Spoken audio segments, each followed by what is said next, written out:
O programa a seguir é uma produção independente. Seu conteúdo é de total responsabilidade de seus idealizadores.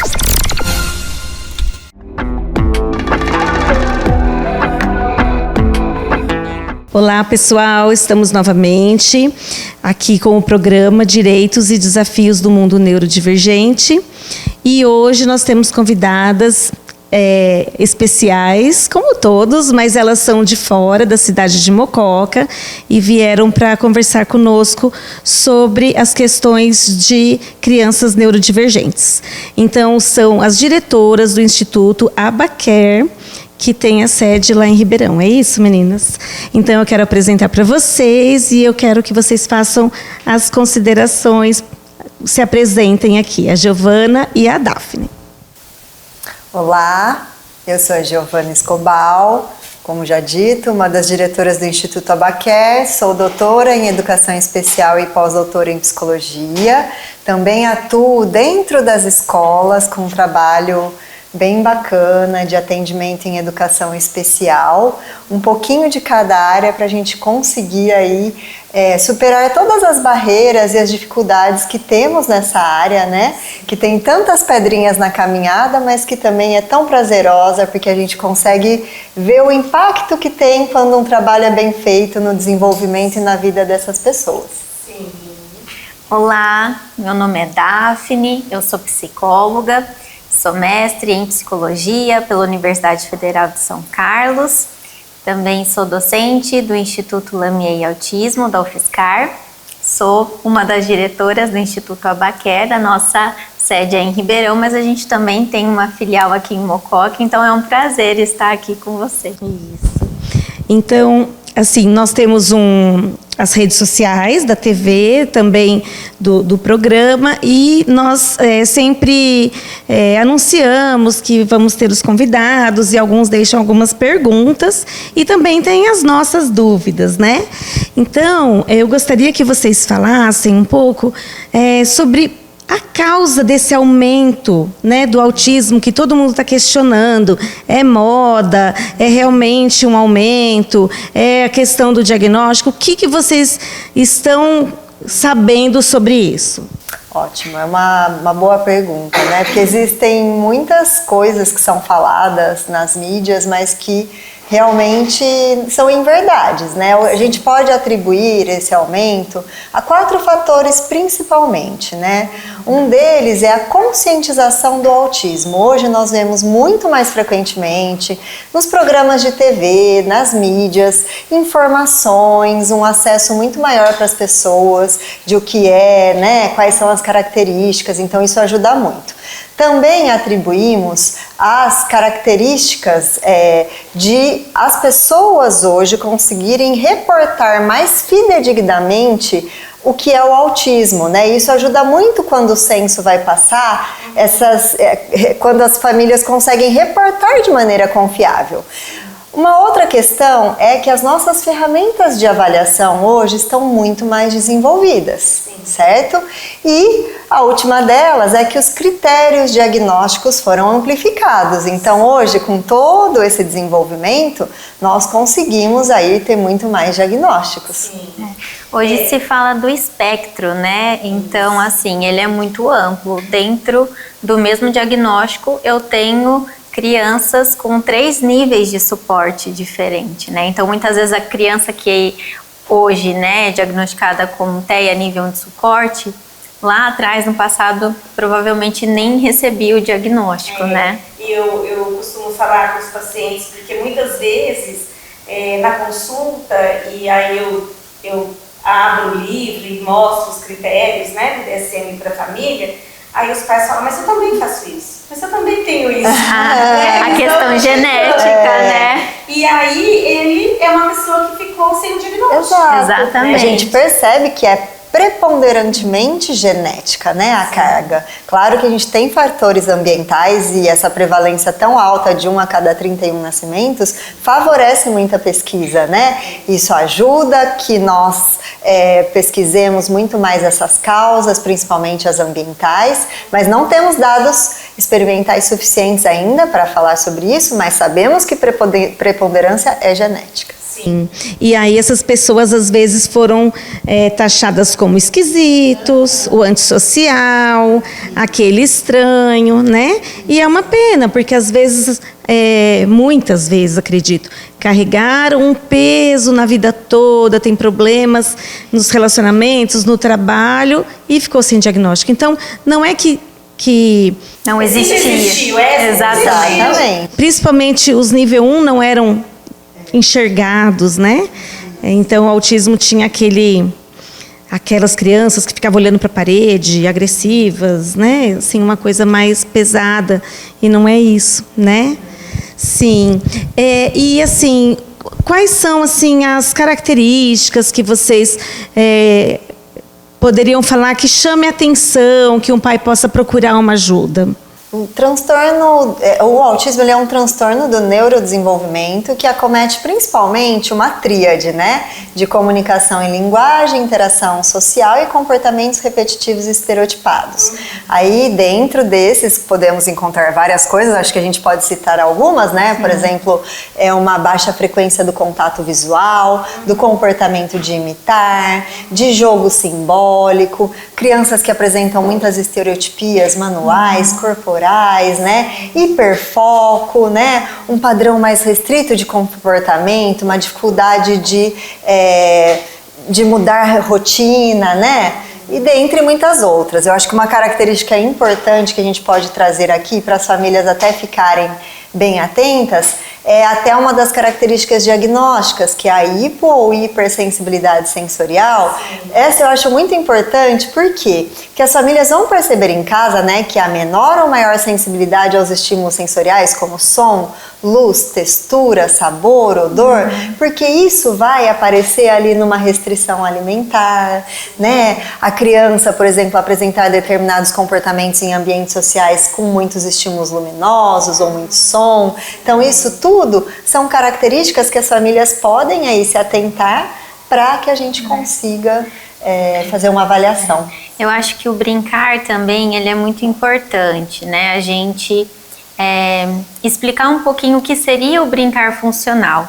Isso eu vejo muito, inclusive, conversando com alguns professores. Às vezes o fato da criança estar no mesmo ambiente que as outras crianças, estar perto das crianças, não significa que ela está brincando de forma funcional, né? E nem interagindo de forma funcional. Então, essa é uma característica muito importante também. E até uma dificuldade para nossa avaliação como médico e terapeuta, né? Porque você questiona, você pergunta para os pais, ele interage, ele está ali brincando. Mas, na verdade, não. Então, eu sempre peço vídeos para as professoras, para a família. Né? Até mesmo quando você observa uma criança num brinquedo, assim, muitas vezes a família fala, mas olha, ela está brincando funcionalmente ali no cavalinho. E é uma busca sensorial ou uma estereotipia que está acontecendo naquele ambiente, então precisa às vezes enfileirando, né? Ele tá brincando, mas ele tá enfileirando, ou tá mexendo na rodinha. Isso. Então, é uma coisa difícil dos pais prestarem atenção. Já a hipo ou a hipersensibilidade chama mais atenção. Talvez esse seja um ponto que leve mais, né, para os consultórios, porque é uma criança que só come nuggets, né? Só o nuggets e aí chama atenção, os pais se preocupam com o fator da nutrição e a partir disso, às vezes, a gente relata outras coisas, né? Então, é importante, né? Essa rigidez, né? Ele é sistemático, ele gosta só disso, né? Daquela maneira. Então, é bem importante. E, assim, como vocês fazem a avaliação na clínica de vocês? Como que é o que vocês oferecem na clínica em questão de aba, de outras terapias? Bom, é muito importante a sua pergunta, porque hoje, né, com o aumento, né, da incidência de casos, a gente vê que muitos locais acabam falando que fazem aba, mas na verdade não, né? Isso acaba sendo muito prejudicial, porque a partir do momento que a gente tem o diagnóstico de uma criança, a gente está correndo contra o tempo, né? E aí a gente defende muito o tratamento precoce, né? Então, para análise do comportamento, o ideal é um tratamento intensivo e precoce, porque conforme a criança for crescendo, a gente consegue diminuir essa carga semanal das terapias, né?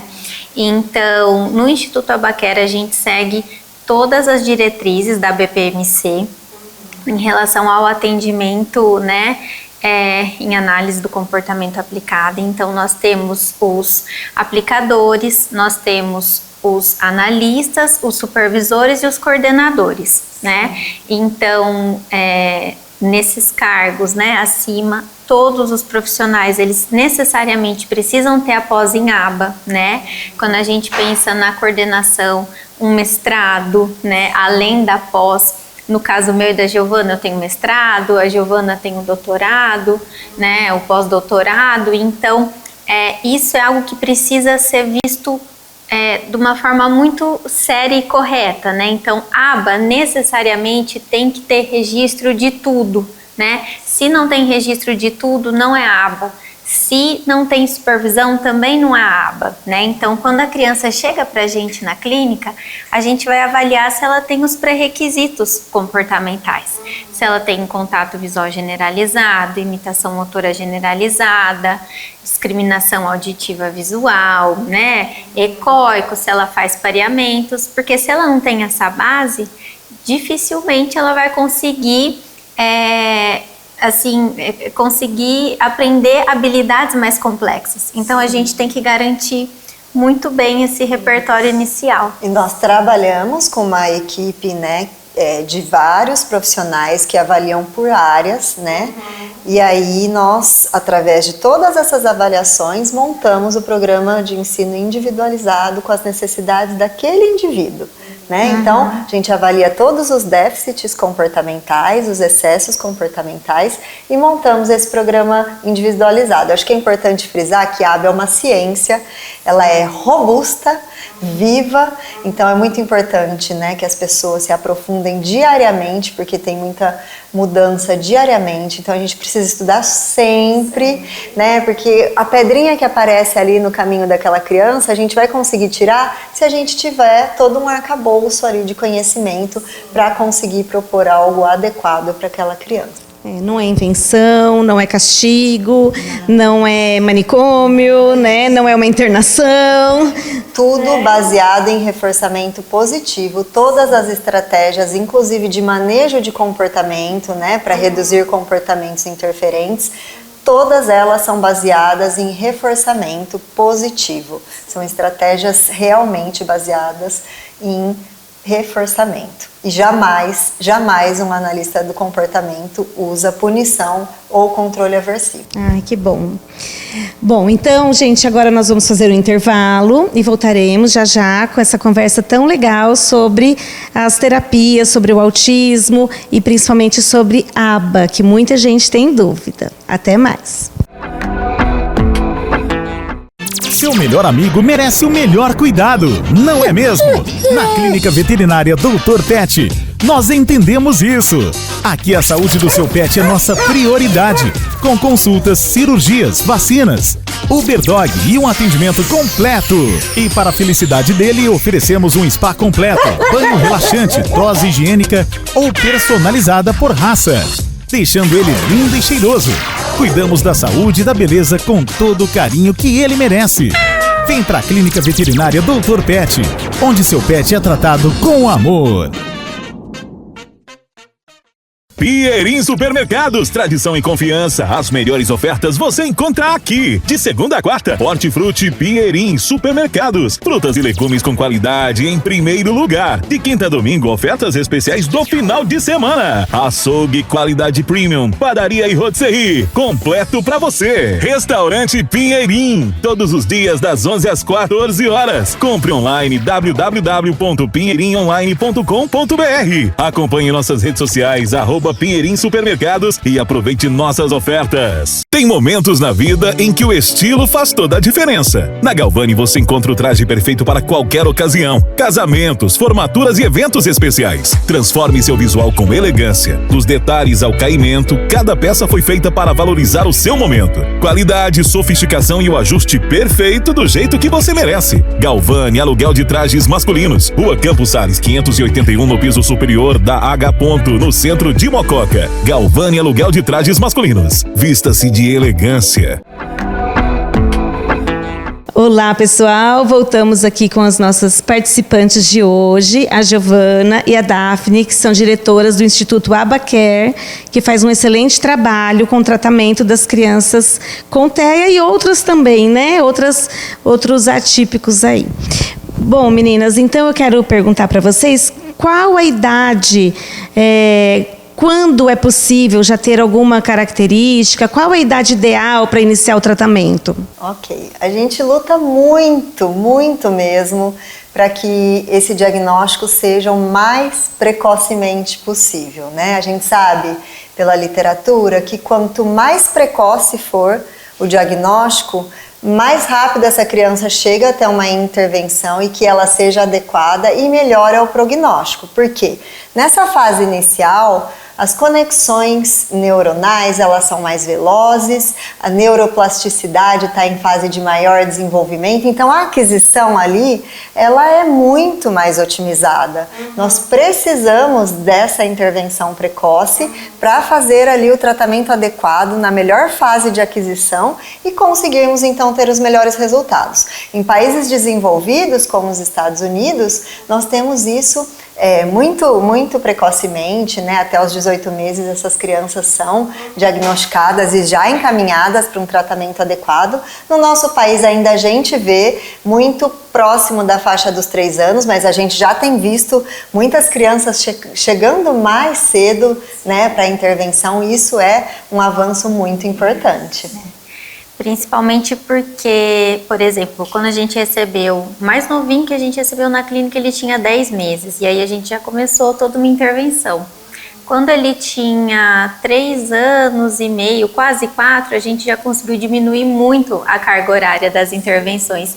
E aí com 4 anos ele já entrou na escola com pré-requisitos que foram fundamentais para o desenvolvimento dele. Então isso faz toda a diferença. Já tem uma base para aprender o que a escola tem a oferecer, né?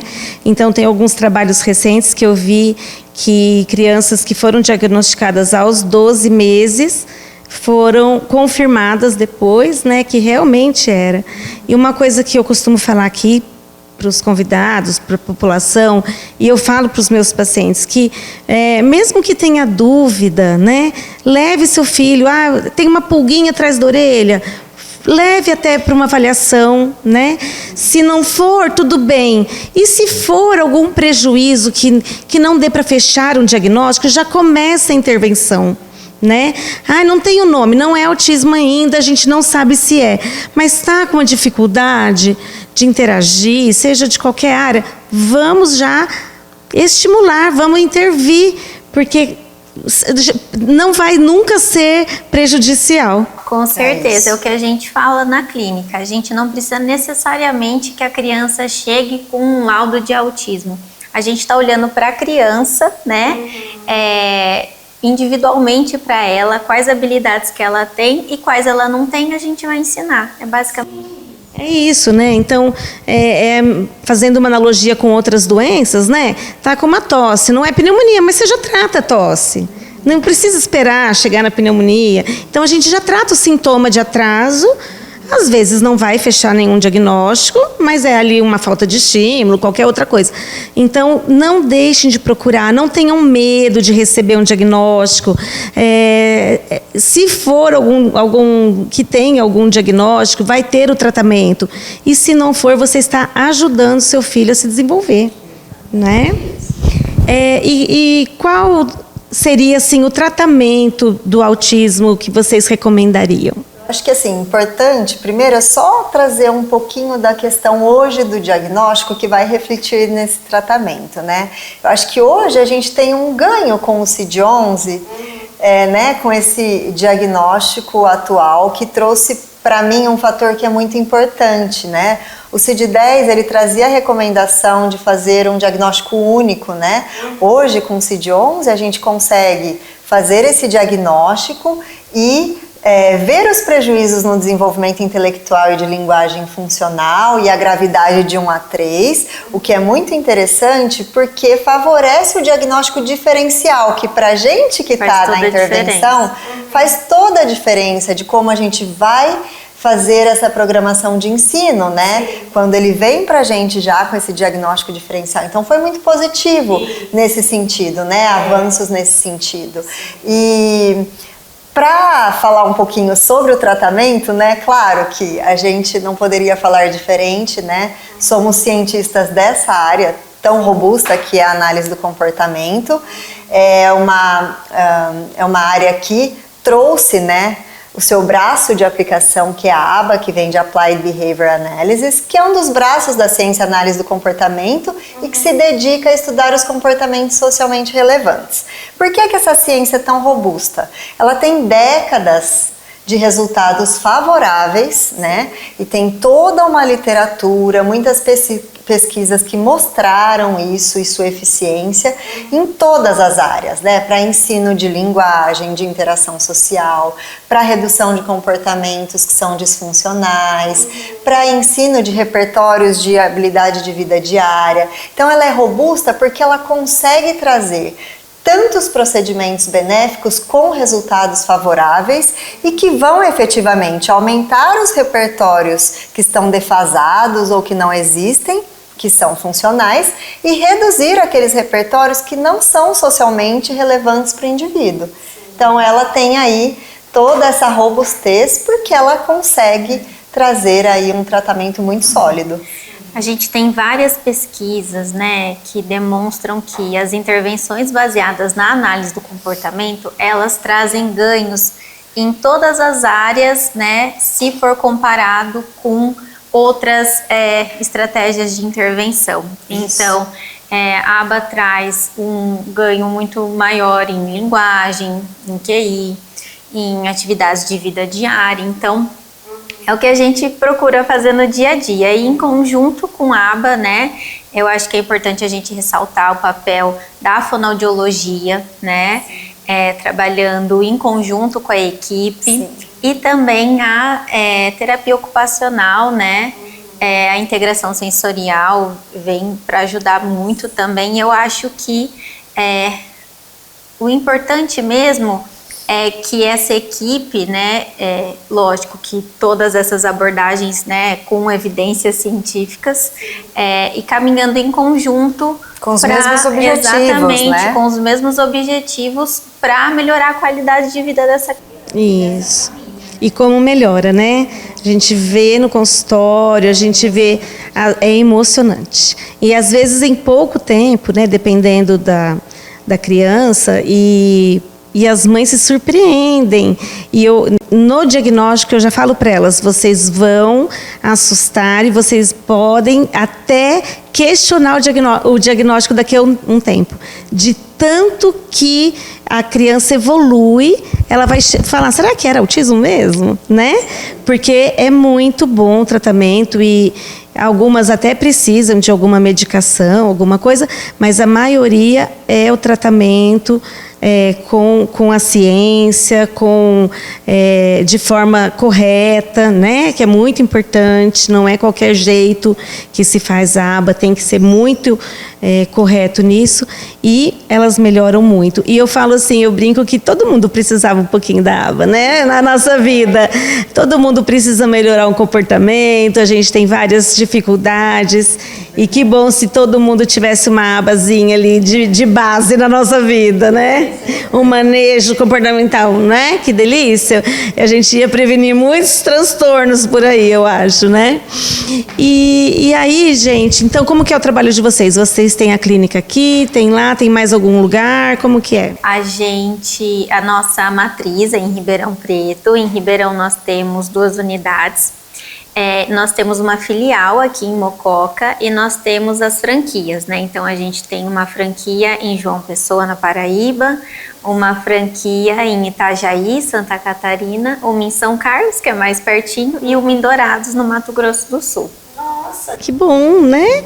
Que bom que vocês estão espalhando sementinhas e esperamos que os frutos sejam bons, né? A gente sempre fala para os nossos alunos na universidade, para os nossos terapeutas, né? Que a gente pode deixar uma marca muito bonita na vida das pessoas, se o nosso trabalho for ético, sério, de muita dedicação, como a gente pode deixar uma marca muito feia. Exato. Então, que deixemos a marca bonita e que a mola propulsora seja sempre o amor.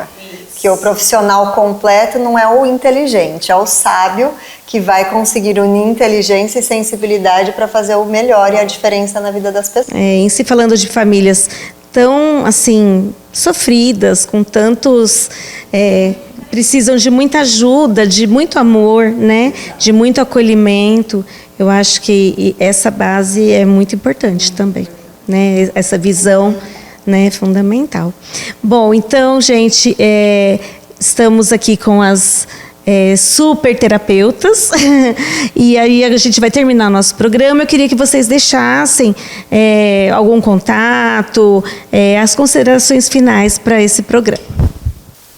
Bom, a gente quer agradecer o convite, doutora. Acho que é muito importante, né, a gente conversar sobre isso, sobre o tratamento realmente realizado, baseado na análise do comportamento aplicado. Se vocês tiverem alguma dúvida ou quiserem trocar uma ideia, eu estou super à disposição. Também posso deixar o e-mail da clínica, quem preferir mandar um e-mail também, a gente está à disposição. E eu gostaria de dizer, né, principalmente a quem está nos assistindo, bom, obrigada, né, pelo convite e por podermos aqui trocar um pouquinho de experiências, né, mas que uma criança, né, quando incluída de maneira adequada na sociedade, com os suportes necessários, com o tratamento necessário, isso é benéfico não só para ela, como para todos do entorno, em todos os ambientes sociais. Porque dessa maneira a gente consegue ter muito mais respeito, treinar comportamentos sociais que são fundamentais para a humanidade, como generosidade, empatia, cooperação, que falta tanto hoje em dia, mas que a gente precisa estimular. E que a gente possa lutar muito, né, gente, por diagnóstico precoce, intervenção precoce de qualidade, sensibilização da sociedade, né, sensibilização do poder público e de todas as instâncias envolvidas, para que a nossa inclusão seja realmente efetiva e otimizada. Então, esse é o nosso recadinho aqui. Muito obrigada pela presença de vocês e estaremos em comunicação, né? E para vocês que estão assistindo, qualquer dúvida pode deixar nas nossas redes sociais, no nosso Instagram, nas redes sociais da TV Direta de Mococa. Muito obrigada.